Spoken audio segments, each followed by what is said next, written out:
Pada kesempatan kali ini, saya Hana Yunia bersama rekan saya Fujanur Isnaini akan mempresentasikan mengenai materi kesejarahan Al-Quran. Untuk pemateri yang pertama akan disampaikan oleh saya sendiri. Materi yang pertama berjudul Kesejarahan Al-Quran. Jazirah Arab sebelum pewahyuan Al-Quran. Jauh sebelum pewahyuan Al-Quran, Jazirah Arab telah mengenal berbagai kepercayaan dan agama. Bentuk-bentuk kepercayaan agama yang berkembang di kalangan bangsa Arab pada masa itu meliputi satu, Yudaisme atau Yahudi. Yang kedua, Nasrani atau Kristen. Yang ketiga, Zoroastronisme atau Majusi. Dan yang keempat, agama masyarakat Makkah, yaitu meliputi paganisme dan politeisme. Menurut Philip K. Hitti menjelaskan bahwa masyarakat Arab sebelum Islam, terutama di wilayah Hijaz, memuja dewa-dewa pagan seperti Lata, Uzza, dan Manat. Masyarakat Arab, walaupun mengakui dan menerima ide tentang Allah sebagai pencipta alam semesta dan manusia, tetapi penyembahan aktual mereka terhadap dewa-dewa yang dianggap sebagai perantara kepada Allah. Penjelasan sejarah Arab dalam konteks hubungan internasional, terutama di abad ke-7 Masehi, menjadi penting untuk mengetahui perkembangan berbagai agama dan kepercayaan tersebut. Poin yang kedua, situasi dunia di sekitar abad ke-7 Masehi diwarnai oleh persaingan kekuatan politik. Mengapa demikian? Karena pada masa itu, kerajaan Romawi di wilayah Eropa Barat berada dalam posisi lemah.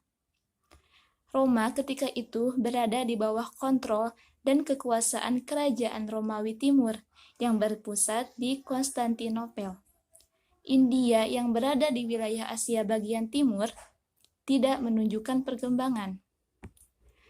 Lalu, Raja Harsa, penguasa terakhir kerajaan Hindu di bagian utara India, tidak lagi dapat mempertahankan kekuasaannya.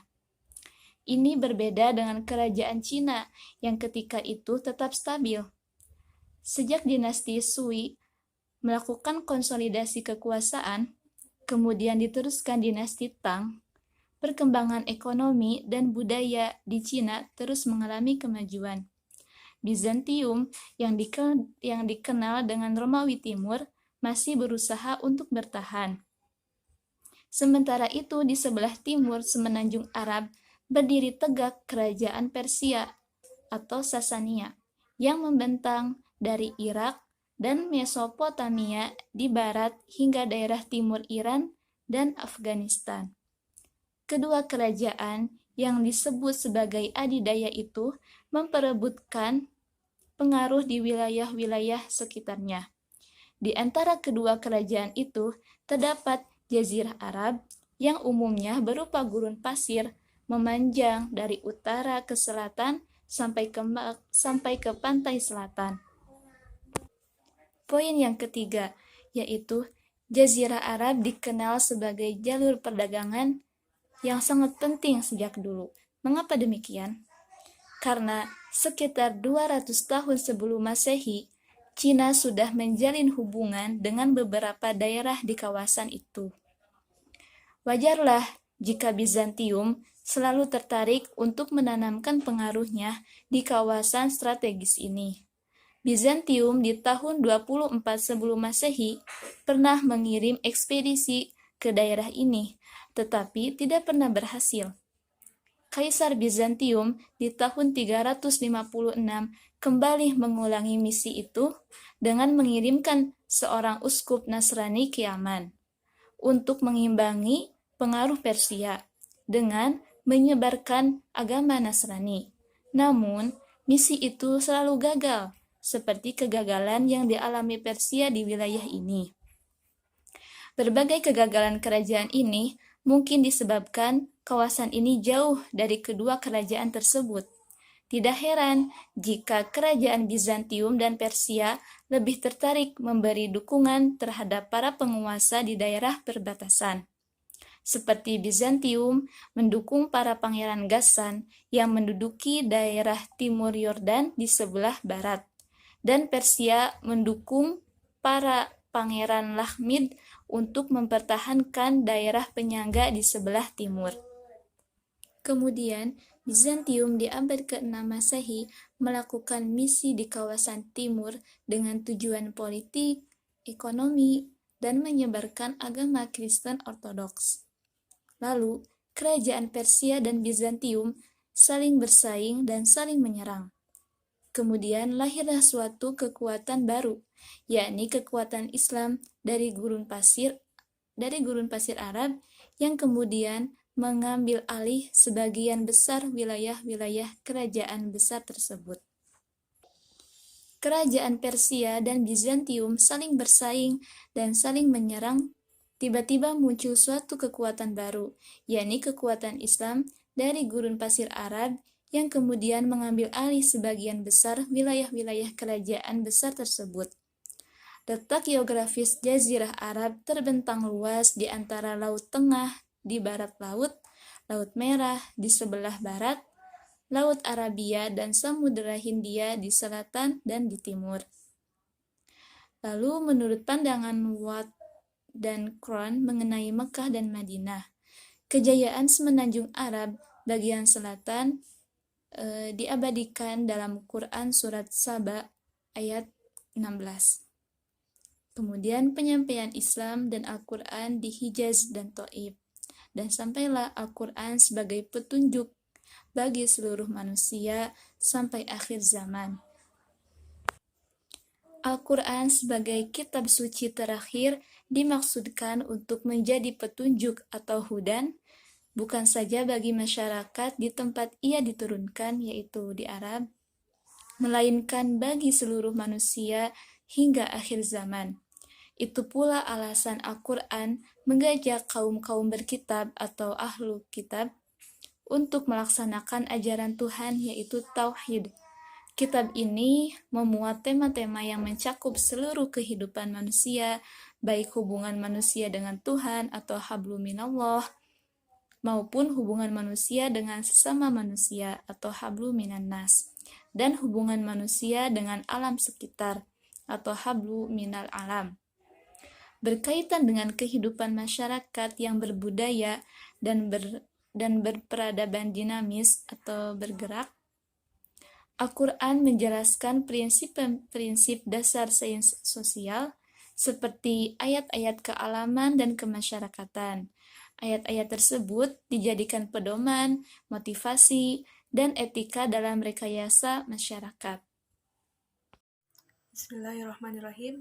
Baik, kita lanjutkan ke pembahasan yang selanjutnya, yaitu Al-Quran dalam sketsa kehidupan Nabi Muhammad SAW. Perlu kita ketahui, pengenalan akan sejarah kehidupan Nabi Muhammad SAW itu merupakan hal yang paling penting untuk kita dalam memahami, mempelajari, serta mengamalkan Al-Quran. Rahasia kehidupan beliau bisa kita lihat dari fase dakwah beliau. Beliau berdakwah ketika di Mekah melalui 3 fase. Yang pertama itu fase secara sembunyi-sembunyi, yang kedua fase berdakwah kepada keluarganya, Bani Abdul Muthalib, dan yang ketiga fase berdakwah secara terang-terangan. Nabi Muhammad SAW di Mekah berfungsi sebagai pemimpin agama, yaitu seorang nabi, dengan beberapa indikasi yang dapat dikemukakan. Di antaranya, yang pertama, Nabi Muhammad SAW belum memiliki kekuasaan politik, karena pada saat itu pemegang kekuasaan politik adalah para kaum birokrat Mekah, sehingga Nabi beserta pengikutnya berada di bawah tatanan dan tekanan-tekanan kaum birokrat Mekah. Kemudian yang kedua, masyarakat wahyu masih berlangsung dan belum membawa ajaran hidup bermasyarakat. 3/4 ayat Al-Quran yang telah turun itu lebih banyak membahas tentang tauhid, tentang surga dan neraka, baik dan buruk, dan lain-lain. Ayat-ayat yang berhubungan dan tentang kehidupan sosial kemasyarakatan belum turun, seperti perdagangan, pernikahan, dan lain-lain. Kemudian yang ketiga, Nabi Muhammad SAW tidak memiliki kekuatan ekonomi. Pada pertengahan kedua abad ke-6 Masehi, jalur perdagangan timur barat dipindah ke semenanjung Arabia. Mekah pada saat itu terletak di tengah-tengah jalur perjalanan, sehingga Mekah itu menjadi kota dagang. Kota dagang yang dikuasai oleh para kaum birokrat Mekah yang memiliki pengaruh yang sangat besar dalam masyarakat dan pemerintahan. Sehingga pada saat itu Nabi Muhammad belum memiliki kekuatan ekonomi. Kemudian yang keempat, kaum muslimin masih minoritas. Jumlahnya masih relatif sedikit. Selanjutnya, Nabi Muhammad SAW memiliki sifat yang layak menduduki jabatan kepala negara, yaitu dari aspek keilmuan. Beliau menjadi sumber ilmu bagi semua orang. Dari aspek skillnya, beliau telah mengimplementasikan seluruh teori dalam Al-Quran dalam kehidupan bermasyarakat. Kemudian dari segi attitude-nya, sehingga beliau dijuluki adalah uswatun hasanah, contoh yang baik bagi semua orang kalau memiliki attitude yang sangat baik. Kemudian kepemimpinan Nabi Muhammad SAW itu meliputi bidang politik, bidang ekonomi, bidang sosial, bidang pendidikan, dan bidang-bidang yang lainnya. Gaya kepemimpinan Nabi Muhammad ini patut ditiru dan dicontoh oleh semua pemimpin-pemimpin di dunia pada saat ini. Karena bisa dikatakan sistem kepemimpinan Nabi Muhammad adalah yang paling bagus, yang paling sempurna, sehingga patut dicontoh oleh para pemimpin dunia. Kemudian selanjutnya, langkah-langkah yang dilakukan Nabi Muhammad SAW dalam membangun masyarakat Yathrib. Di antaranya, yang pertama, mengubah nama Yathrib menjadi Madinah Rasul atau Madinah Munawwarah, yang mendistribusikan cita-cita beliau membentuk sebuah masyarakat tertib, maju, dan berperadaban. Yang kedua, mendirikan masjid sebagai tempat ibadah dan tempat bermusyawarah serta pusat kegiatan pemerintahan.